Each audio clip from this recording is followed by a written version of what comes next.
Hello, everybody, and welcome to another week of Amplified Nevada Native Youth. And so, welcome back to all our viewers who will come back or who are coming back every week and watching all our shows, commenting. Thank you, and invite all your friends, invite Native Youth to come watch us. And yeah, we're looking forward to that for a good show today. We have an amazing guest, and look forward to talking about the healthcare field and the importance of natives in the healthcare field. And so if you missed any episodes of our past college series or career pathway series, feel free to go on our YouTube page and look up Amplified Nevada Native Youth. And there you'll find all our videos from Haskell, SIPI, UNR, and UNLV. And so this week, along with Tanner, we'll be highlighting Boise State University. And so we will be bringing in Marco Obando on Thursday at 6 p.m. So if you're interested in Boise State, if you're just interested in school in general, just feel free to join us on Thursday at 6 p.m. And now we'll get into a little bit of introductions for our new viewers out there. So first, I'd like to introduce our host. And so myself, Avery Wyatt, and then also my co-host, Ferdinand Romero. And so I'll introduce myself a little bit first. So I'm a student at the University of Nevada, Reno. I'm a senior studying political science and public health, but I also love Native youth and working with Native education. And so, I mean, political science encompasses all that stuff. So that's why I love working in the educational field too. But yes, I've been working with Annie for about a month now. It's been going really well. So like I said earlier, invite your friends, invite all Native youth to come watch our shows. And if you miss one, like I said too, we're on the YouTube. And Ferdinand, would you like to introduce yourself a little bit? Good evening, everybody. I know it's time when people are watching and hanging out with their families, but like Avery said, I want to thank you for joining us. It's exciting. My name is Ferdinand Jar Romero. I'm with the Nevada Department of Education, where I oversee Indian education for the entire state. So I'm excited that this YouTube video and Facebook will go out to a lot of different people across the state and across the nation. So welcome. Back to you, Avery. Cool. Thank you, Ferdinand. And now we'll move on to our amazing guest that we have this evening. So we would like to introduce you to Tanner Cavanaugh. So Tanner is a Shoshone Paiute, or a member of the Shoshone Paiute tribe of the Duck Valley Indian Reservation. And so, hey, Tanner, thank you for being here with us. Would you like to introduce yourself a little more? Hi, guys. Thanks for having me. My name is Tanner Cavanaugh. I'm from Waihee, Nevada, from the Duck Valley Indian Reservation, and now I live in Reno, Nevada. Cool, cool. And so we brought Tanner in today because we know he just graduated from physician's assistant school. And so Tanner, would you like to describe a little bit to us of what is a physician's assistant for those who don't know? And then, yeah, then we'll get into questions after that. Yeah, definitely. So a physician assistant is someone that they see patients, they order diagnostic testing, such as labs or X-rays or MRIs, and they treat patients. They have full potential of prescribing medicines and treating a patient almost pretty much like a doctor does. Mm-hmm. And so, yeah, that brings up the questions. I know I see, like when I go to the doctor, I might see a PA or a doctor. So what's really the difference between a PA and a doctor? Yeah, so just a little kind of history lesson. So it's a relatively new field of medicine. They were having a hard time finding physicians back in the 60s when the Vietnam War was happening. So the first program was started at Notre Dame, and it was a way to bridge the divide of how do I say this? It was a way to get more healthcare providers out there, so people people or patients could be seen. So especially now today in society, with the older generation kind of aging up, we need providers more than ever. So it's really a growing field. As far as a doctor versus PA, it kind of depends on the state that you're working in. As far as availability to patients, I mean, they see patients just as doctors do. Hmm. Oh yeah, it's really interesting. I didn't know about that. The whole history of PA. That's interesting. It makes All sense. right. So that's what's cool. Yeah, because I mean, they need physicians, but they don't. Especially like during those times when you probably needed like doctors on the spot, like everywhere. So I can see why. Yeah, it's like not fully a doctor, but it's still basically a doctor in a way. So that's Yeah. cool. And so we'll dive a little bit into the question section right now. So um, your like professional career path. So maybe describe that a little bit. How did you get hooked on maybe going to PA school, or what was like your journey beforehand? Were you thinking about doing something else, being a trainer, like a lot of people do, or Yeah. yeah? Well, describe your career path a little bit. Yeah, it was a long journey. Let me tell you that much. I graduated from Spring Creek High School. My family moved out there when I was like 4 or 5 from Hawaii, and I wasn't the best high school student. I'll tell you that. I graduated with like a 2.7 GPA, and ironically, they increased the Millennial Scholarship to about 3.2, which was I still wouldn't have made it because it was like 3.0. So, and then on top of that, I applied to colleges, and none of them accepted me because they wanted me to do what a lot of people call remedial classes. So like the 095, 096s. And I wasn't too happy and thrilled about that. So what I did was I took the AccuPlacer. I think it was like $30 per test. And I had to test out of English and math, which thankfully I did. So I skipped the remedial classes, not to be offensive to anyone. So I went to GBC, Great Basin Community College, and I lived with my parents there. I didn't know what I wanted to do, actually. No clue. But I just worked on the generals. So I rocked out like a 3.5 GPA at Great Basin College. Thought I was on my way to a great life at that point, and I moved to Boise State. My There's a lot of potholes. I stepped in a lot of potholes, so I'm just going to involve them into my story because Yeah. maybe my story will help other people. Right. So my first semester at Boise State, I went to jail. I got caught up with a DUI, and I I got I couldn't drive. I was riding my bike everywhere. I had to do community service. My GPA dropped to like a 1.5 that first semester. It was horrible. I wanted to quit school, but I stayed another semester. The next semester, I got involved with a minor in possession of alcohol. So it was just like one thing after another, and it's just like a small dark cloud that kind of follows me even to today. And I'll kind of get to that later. But so after that, I changed my environment. I moved out of the dorms. I came back and worked at the mines in Elko. I went back to school, different environment. I had some native students that I lived with. One was a sister-in-law, and one was from Canada. He was I don't remember what kind of native he was, but it was a game changer. He was really helpful. He was older. We would get up at like 6 a.m., go to the gym, and then I'd go to class. And that year I had probably my best GPA. 2 years after that, I was finishing up my health sciences degree. And then again, I got thrown in jail with my last semester of college.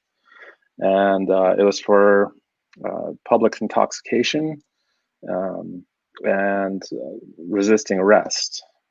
I fought it. I won it. I felt like there was just a stigma against my name of my prior arrests, and I think they were trying to railroad me. I was just walking down the street. I wasn't doing anything wrong, and they took me to jail, and I ended up winning the case. But it cost a lot of money either way. Like I had to pay for a lawyer, and after that, I moved from Boise State. I had every year I was there, I just felt like I was, not to say Boise State's bad, but I just had a negative experience, I got my phlebotomy degree 1 year prior to that, and I started working in Hawaii, Nevada, as a phlebotomist. If you don't know what a phlebotomist is, they take blood. And then after that, it was that's kind of when I decided I wanted to become a PA. It's like the first chapter. We have like 4 left to go here, so buckle in. We got time. We got time. All right. So I lived in Hawaii for about 8 months. My GPA was not competitive. PA school is a very competitive field, as is every medical field, including nursing, doctors, physical therapy, everything. You need a good GPA, and you need experience. You need volunteer experience. So I went back to school at Great Basin College for a semester in the spring. I worked on my science GPA, which was really lacking. Along with that, I attended a basic EMT class, and I became certified in that. I went back to Hawaii that summer and worked as both a phlebotomist and an EMT. And again, I applied. Then I started applying to PA school, which I didn't even get an interview for. So I was pretty disappointed for that. Another 8 months went by of working in those 2 professions, and then I went back to school and came here to TMCC actually. And I worked as a tutor there, along with getting my advanced EMT certification and taking more science classes. And then I returned to Hawaii in the summer again and worked as an advanced EMT, and I got my substitute teacher's license and started working at the school as a substitute teacher. Mostly science classes was what I enjoyed. Teaching the kids. I really enjoyed the older kids. The younger ones, I was like, man, you gotta keep an eye on these kids. Like, swivel yeah. On your head, And then I did online school at Great Basin College for 1 semester. I took like a business class. And that's kind of when I started investing in the stock market, because I had some money that was just kind of sitting. And wasn't making interests at all. And that kind of came into play when I started paying for PA school. And then I returned to TMCC one last time to get a CNA certification, and I took some more classes after another round of failing to get into PA school. I did get some interviews. I applied to med school as well. I got an interview in North Dakota for there too. Didn't get in. And then I applied after the summer of 2017, in which I finally got in at UNR. They just started a program.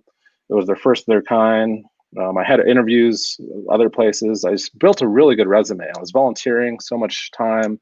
I volunteered at a junior football team in Hawaii, my community. I also everywhere I went, I volunteered basically just to build a resume. I worked at the Boys and Girls Club in Elko.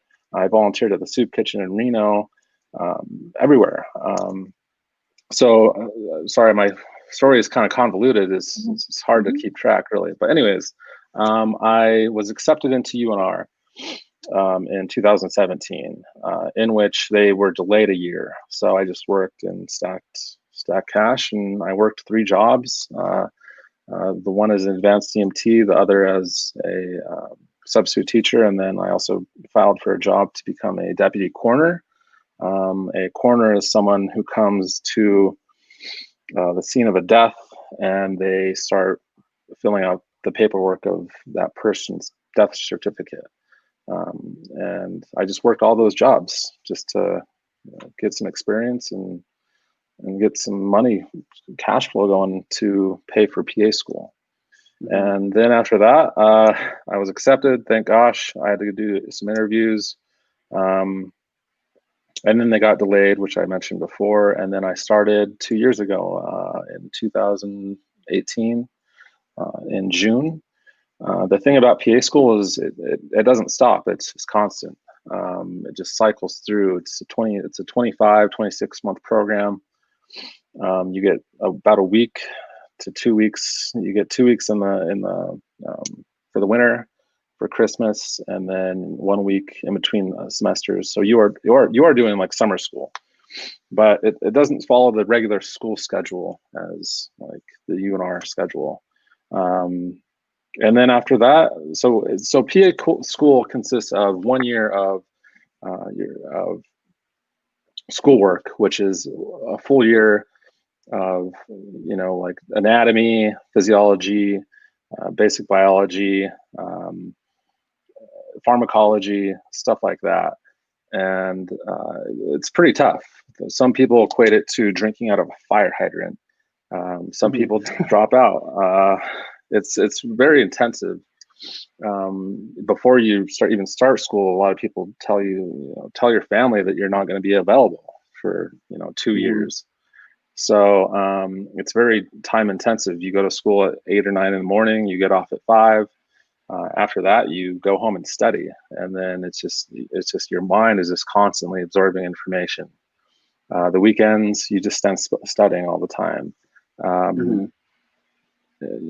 Like my basic schedule was, I'd get off from school, I'd come go work out at the gym, blow off some steam, come home, eat, study till 9 or 10, try to get 7, 8 hours of sleep, and then go in the morning, wake up an hour before school starts, get there early, study a little bit, and then that was just my whole routine for a whole year.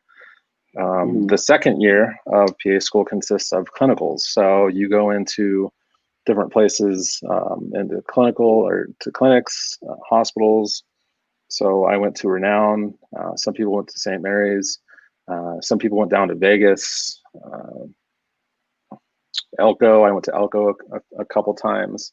And you do 1 month rotation. Some are required, and then you have 2 electives. And that's also very intensive. You have a test at the end. You're doing all this other administrative work that isn't part of it's part of the whole month training that you're getting in that profession or specialty. And then after that, you finish up the second year, and then you take a final test that your program usually is required to fulfill, and then you take one big test. It's like a 5-hour test at a national testing center, which I did about a week and a half ago.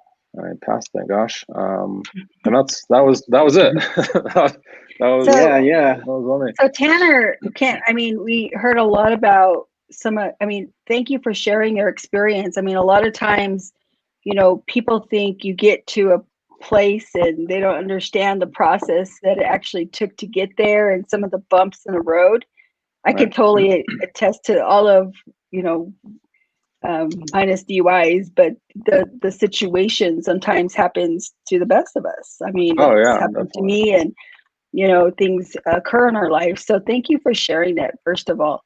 But I know that we have a lot of high school students on here that will be listening in. And so can you describe your journey through school, from high school to college? It wasn't great. Like I said, I wasn't a good high school student. I didn't really look into career paths. I would skip school. I'd leave early. The only classes I really enjoyed were science classes. And then that's kind of what spurred me into going into the science kind of field. I can't really attest to being a good high school to college transition student readiness. Okay, so what would you do differently then? I have to think about that myself. Like, if I was in high school again, and if I could do it all over, I would totally be a nerd. Right. And like really get it. If I could go back and do it all over, I would just do. I love my experience, don't get me wrong, but it would probably set me up for further successes if I had done something differently. But what would you have done differently? Right. Well, obviously I wouldn't skip school. I wouldn't leave early. I'd maybe apply myself. I, I, I I'm not the best to say to do better in high school, because I kind of blew off high school, which it just sounds so bad. I wasn't a good high school student. But I wouldn't go back. But you persisted. I mean, I had a great time. You were very persistent in your journey. I mean, like you would fall down, get right back up. I mean, there's had to be some, mentors of some sort in your life that, Definitely helped you along the way. Can you tell us about them? Yeah, definitely. I mean, there's different people that you just surround yourself with. I mean, just having a good environment of people can really just change your mentality. So I point out one. She was one of my advanced chemistry teachers, and she was, I don't know if you guys know what Mensa is, but she was Mensa certified, and that's like a genius test that you can call yourself a genius afterwards. But I wasn't doing too well in chemistry classes, and she gave up her time. I used her office hours. That's what I really did. And she became interested in me, and she kind of took me under her wing. And she was interested. She was interested in the Native culture, and I would tell her, all about it, and she would tell me all about chemistry and how to pass tests. So that was really helpful to me. I mean, you just find people along the way. If you find people that are really good people, surround yourself with them, and especially the smart ones. Yeah. Especially the smart ones. You're always gonna have that smart friend to help you out with your test, to help you out with homework, and it helps too. Like, even though like some people tend to look down upon that stuff, like, oh, like they almost like look down upon like resources and mentors, like as if like that's like a bad thing.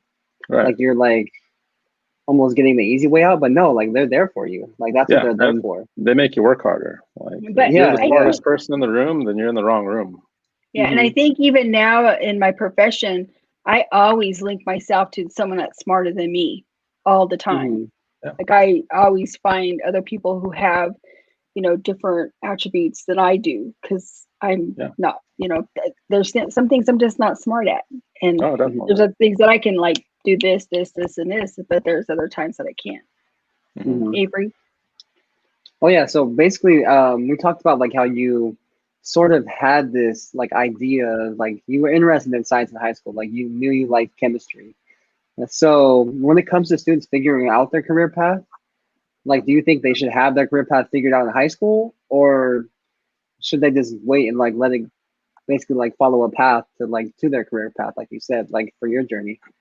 Yeah, I mean, I think you've had some people on before that said, try out different things, and that's what you should do.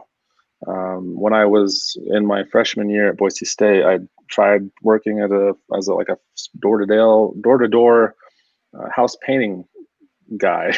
I don't know. There's it was called like student painters or something, and I absolutely hated it.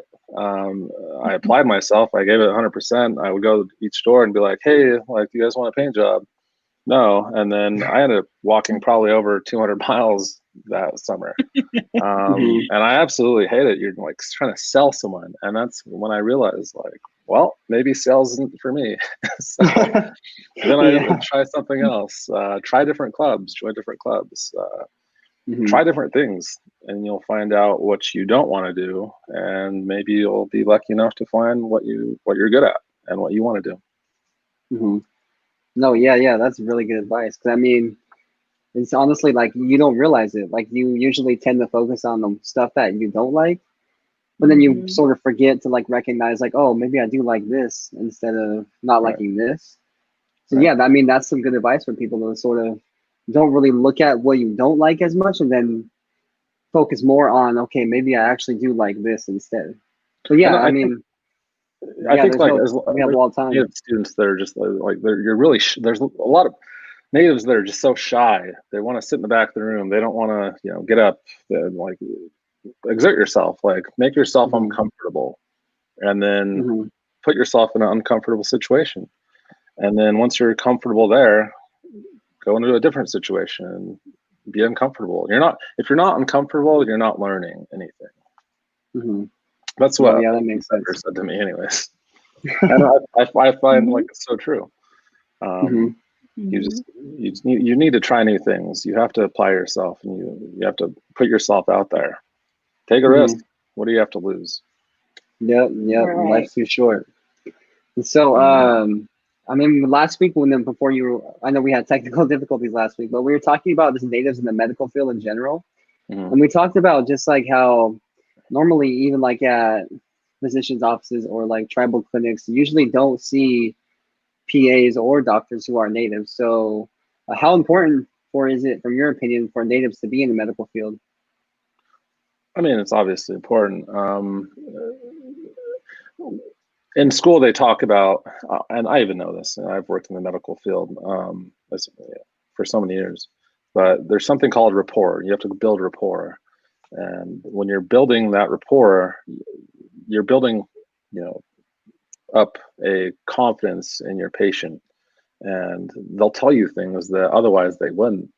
And I've treated native patients, and I've seen native patients even in clinic here on my clinicals, and some even notice that I'm native, and they're just like, "Hey, what's going on? I wasn't expecting a native student here."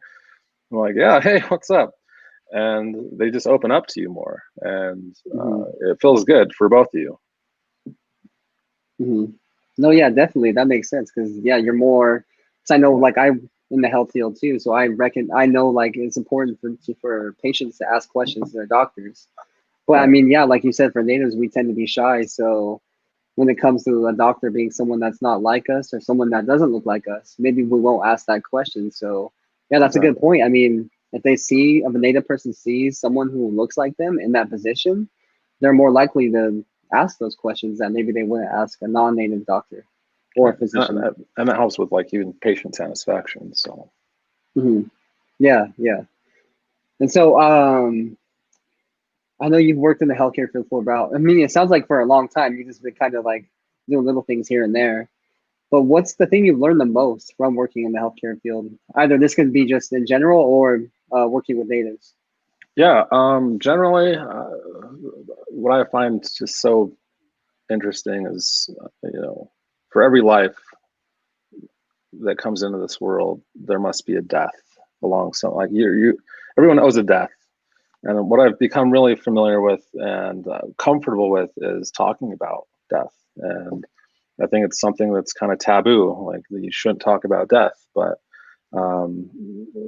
if I could say anything to the older people, I mean, like, do an advance directive of what your family wants to do when at that point of life when you can't make decisions on your own, when you can't speak up for yourself. And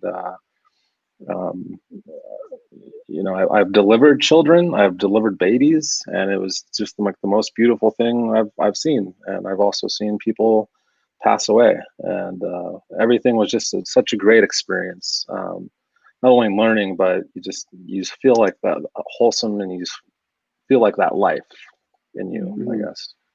That's interesting. I was listening to Joy Harjo this past weekend, and she's a native poet, Muskogee Creek, and she was talking about death, and she was even talking about birth, and like how we're born into this world, how we leave this world, and kind of like our middle part of where we're living at now, and how it, her poetry comes from those types of that way of thinking. So when you're saying that, it just totally hit the, whatever they call it, the nail on the. So yeah, I think when you're thinking about, because I remember us having a conversation a couple weeks ago about being a mentor. What are some of the what is some of the best pieces of advice you would give to a student who would like to go into a medical field? Yeah, persistent. Just be persistent. Don't stop. And I think I've shared that with my story. You do have to get good grades. Never stop learning. Be able to compete, because you're going to be competing against nurses, doctors, all those kind of people when you take A&P classes. Don't be afraid to go to extra classes. Don't be afraid to go to extra labs. That's what I had to do to get the grades that I needed to get into school. Yeah, it's just such a competitive field, and it's easy to get deterred because of that. Mm-hmm. No, yeah, I think we've talked about this in the past too. Like, I just forgot the word. It was on my, it was just on the tip of my tongue. Impostor syndrome, and how basically like all these different institutions and scholarship and all this, anything in the academic field tends to it tends to look, I mean, at the surface level, it looks like it's just like tough. Like you see all this competitiveness and all the stuff like that. But yeah, I mean, from what I've learned, especially from people like you, our past guests, is that, I mean, don't even stop. Like, don't worry about how competitive it is, because you don't know your worth. Like, you can do anything. And I think that's the best thing, a piece of advice I've learned, is that you just don't stop and just keep working. Right. And I think another piece of advice, and I think this goes for any course or field that you're going into, is talk to your teachers, develop a relationship, fight for those points. I remember a physics class here at TMCC, I got like a 67%, and I wasn't used to that because I was used to getting good grades, and I needed good grades all the time. And I fought for points. I went in, I took my test with me. There's red all over it, and I'm like, walk me through it, every question. And I mean, I was more polite about it than this, but we went through every question, and then she ended up giving me like 10 extra points. So I was from like a 67 to a 77. But those 10 extra points, when you're talking about like 1/3 of your test, or like 1/3 of your whole credit for that class, that's a whole grade. And one of the questions was on the final, and her just sitting down with me and walking through it. I can't tell you how many times I've done that with a professor.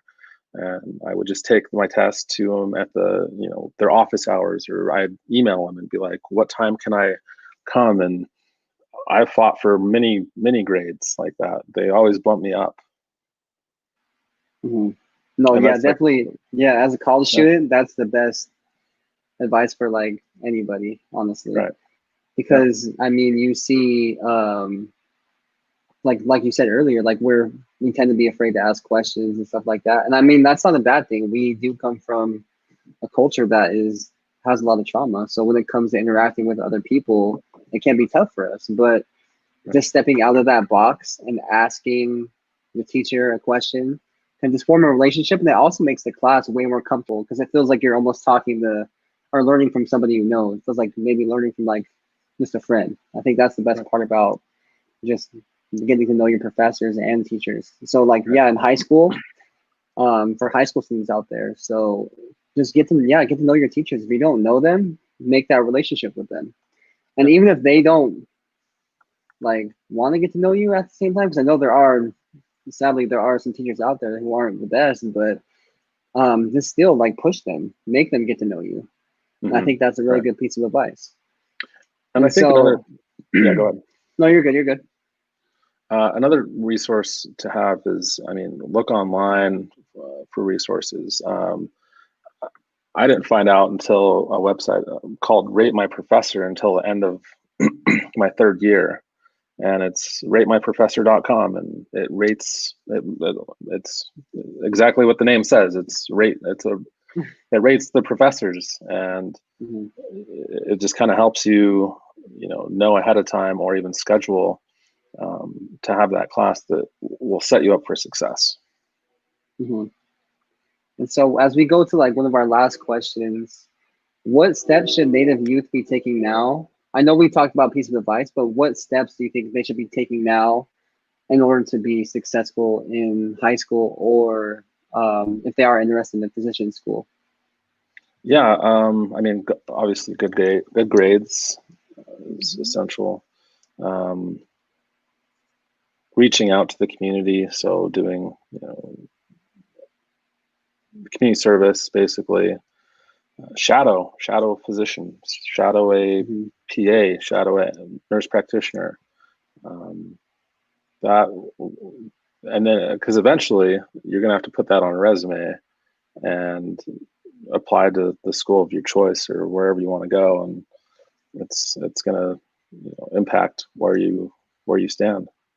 Mm-hmm. No, yeah, that makes sense. I mean, yeah, just shadowing. I mean, the importance of internships. That's why we have these career discussions too, because we get to. It's almost like showing students a glimpse into these fields. Like I think that's why it's important to have you here, because I mean, a lot of natives don't even see. Like I said, we don't see natives in the healthcare field in general. So just hearing you and having you on today is, I mean, it's rare. Yeah.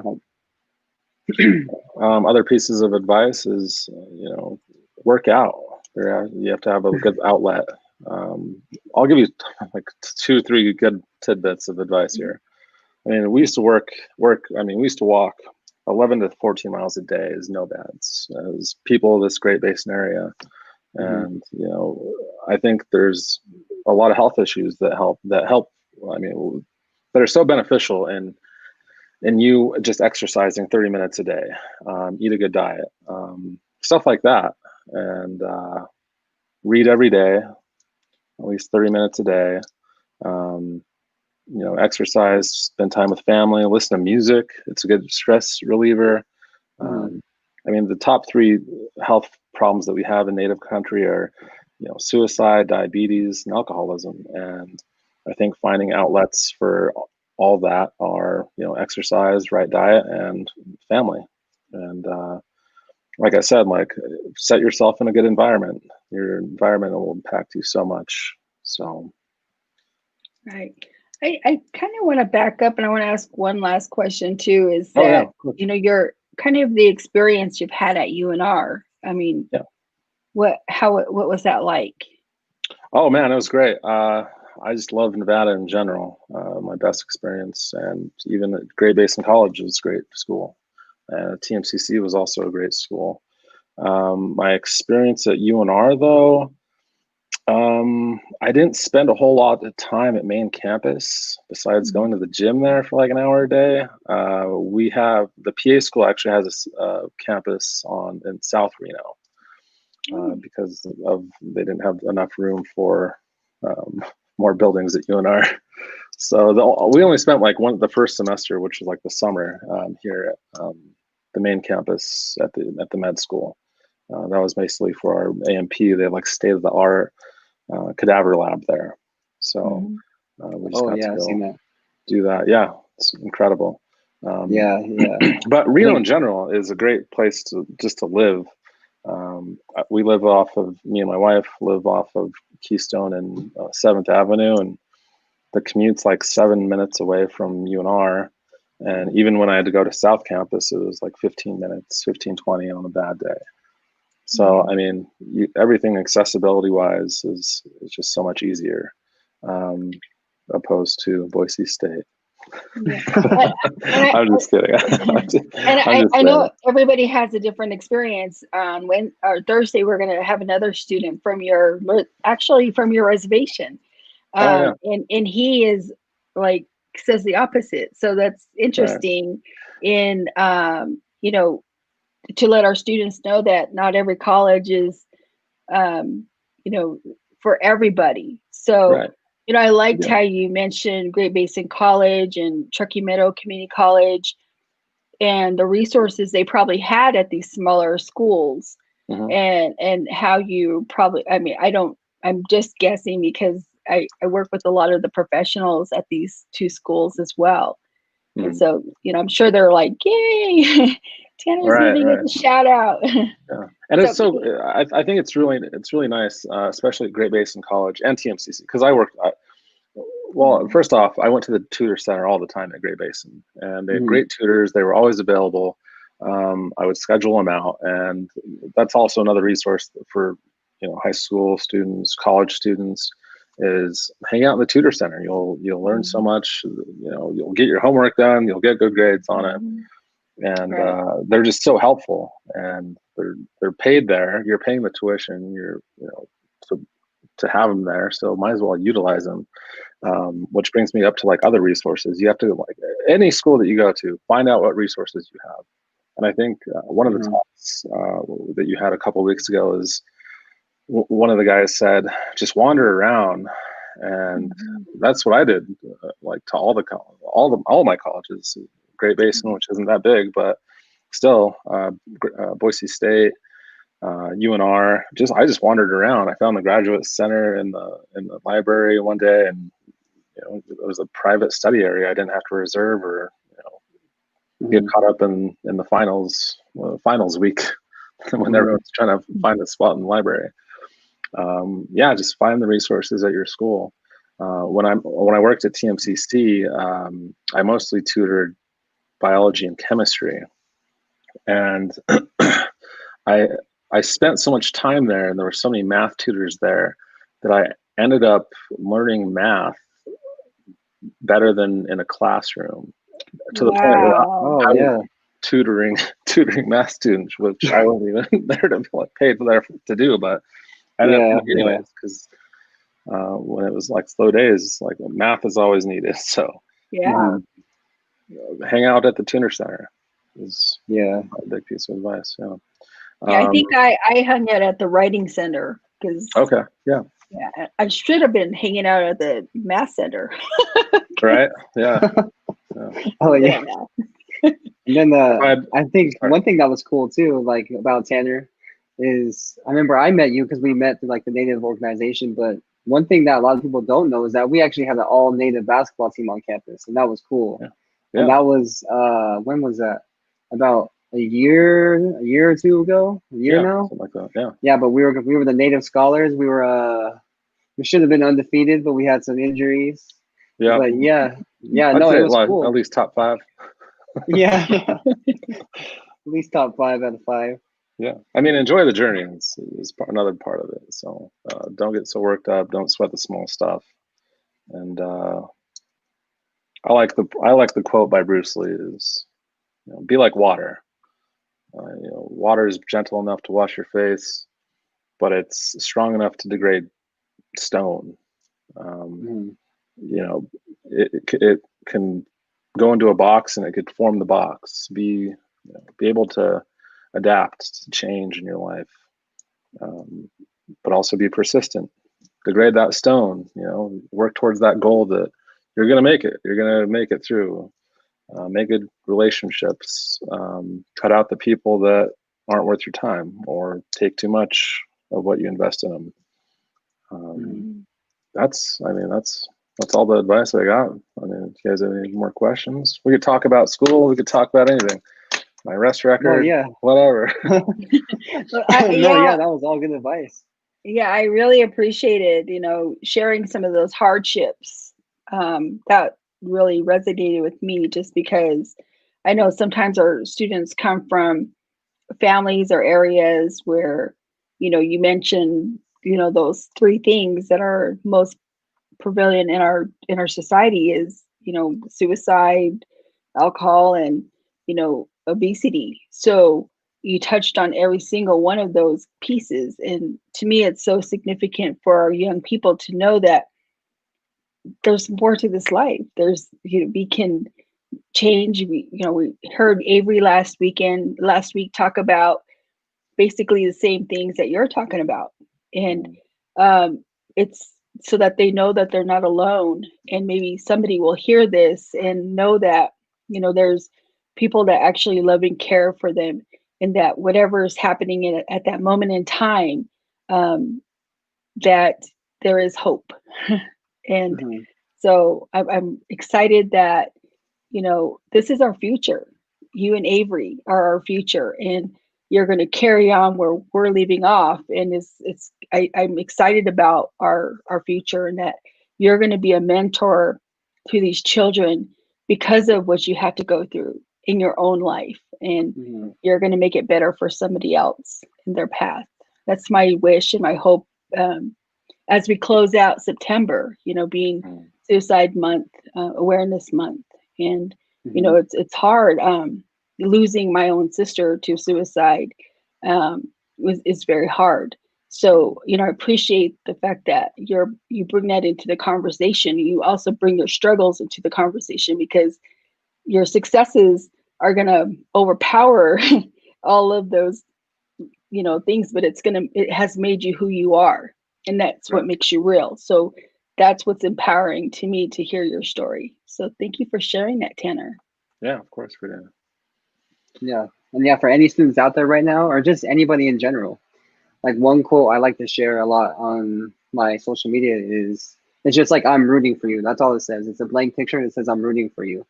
Because there's always someone out there that's rooting for you. There's someone out there that's thinking about you, someone that wants you to succeed, someone that just wants you to be the best you can be. And even though they might not be in that certain area or household or wherever you're at that time, yeah, there's somebody out there that wants you to succeed. And so just know, like anybody out there, I'm rooting for you.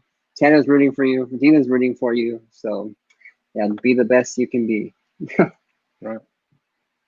Cool. Well, yeah, thank you, Tanner, so much for joining us tonight. I think we learned a lot. I didn't know much about PA school, so thank you so much for teaching us. And yeah, thank you for being on tonight, taking the time out of your day. Of course. Yeah. Any other questions? Feel free to email me or whatnot. So, all right, you guys, it's been fun. Cool. We look forward to working with you some more, Tanner. So great. Cool. Yeah, thank you, everybody. I hope everyone learned a lot like we did about PA school and the healthcare field and the importance of natives in the healthcare field in general. And don't forget to come back and watch on Thursday. And so Thursday, we'll be actually talking about Boise State University, and we'll be talking with Marco Ovando, and he'll tell us a little bit more about his journey to college and also some advice for Native youth who are thinking about going to Boise or just thinking about going to college in general. Yeah, and he's also a Unity Earth ambassador. Or was. Oh, yeah. Mm-hmm. Yeah, so he's an important person at Unity. So anybody at Unity, come out and watch Thursday at 6 p.m. Pacific time. And thank you, everybody, taking the time out of your day to be with us again. And we'll see you on Thursday.